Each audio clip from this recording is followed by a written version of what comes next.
ترقی تو یہ ہے, اسی کو ترقی کہتے ہیں نا آج کی زبان میں.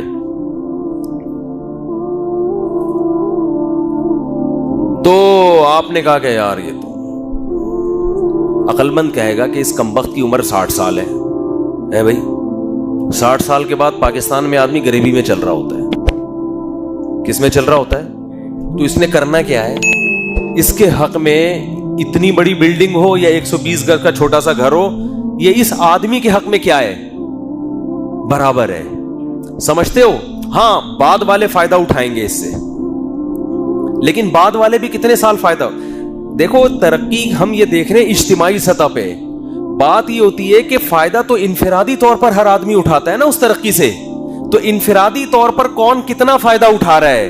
انفرادی طور پر تو ہماری اور آپ کی عمریں 60 70 80 سے زیادہ نہیں ہے. تو چاند پہ پہنچ جاؤ, مریخ پہ پہنچ جاؤ, آپ کچھ بھی دنیا میں کر لو, آپ نے زندہ رہنے کی ایج آپ کی 70 80 سال سے زیادہ نہیں ہے.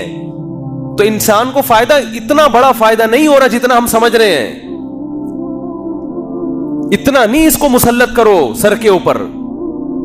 ہم تھر کے صحراؤں میں گئے ہیں, وہاں جھوپڑیوں میں لوگ اس عزت عافیت کے ساتھ زندگی گزار لیتے ہیں, حالانکہ ان کو ترقی کے لفظ کا بھی پتا نہیں. ابھی میں گلگت گیا تھا, میں نے ولاگ بنایا, دیکھا ہوگا آپ لوگوں نے. 24 بچے ان کے, معذرت کے ساتھ, معذرت تو ان کو کرنی چاہیے لیکن میں ان کی طرف سے کر رہا ہوں. تو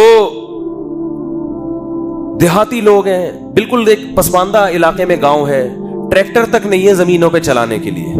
سمجھ رہے ہو؟ زمینوں پہ چلانے کے لیے ٹریکٹر تک نہیں. بیل سے ہل چلاتے ہیں, اپنی زمین کا اگا ہوا کھاتے ہیں. چکیاں کس پہ چل رہی ہیں؟ پانی پہ, جو آٹے کو کوٹتی ہیں. اب جا کے کہیں لائٹ کا انتظام ہوا ہے, ورنہ وہ بھی نہیں تھا پہلے. 1000 سال کا انسان بھی ایسا ہی تھا, یہی ہوگا نا 1000 سال پہلے. کیا خیال ہے؟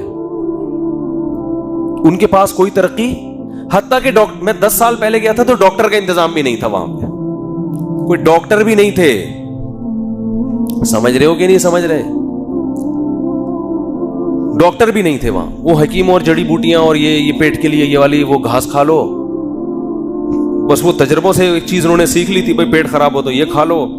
اچھا کھاتے کیا تھے وہ؟ بکری کا دیسی گھی, بکری کے دودھ کا گھی نکال کے دودھ پی رہے ہیں, گائے کا. اس سے عمریں ان کی ماشاءاللہ 90 سال.